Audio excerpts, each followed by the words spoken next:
నిజమైన ప్రేమ మరియు త్యాగం గురించిన కథ. ఇందులో కనిపిస్తున్నారు డేవిడ్, రూత్. వీళ్ళిద్దరూ ట్విన్స్. ఒకరోజు డేవిడ్, రూత్ ఆడుకుంటుండగా ఆ రోజు ఒక ముసలాయన ఎంతో కష్టంగా కర్రలు మోస్తూ సహాయం అడుగుతాడు. అప్పుడు డేవిడ్, ఇది చాలా కష్టం, మనం ఆడుకుందాం. అది విన్న రూత్, మనం అతనికి సహాయం చేయలేము. డేవిడ్, వదిలి ఇంకెవరైనా సహాయం చేస్తారు అని అనుకుని వెళ్ళిపోతారు.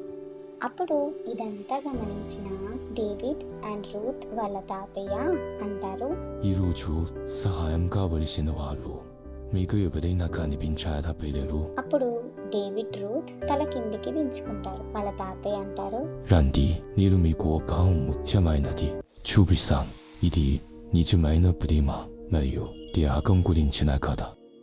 ఈ పుస్తకం నిజాన్ని చెబుతుంది, మన జీవితాలని మారుస్తుంది.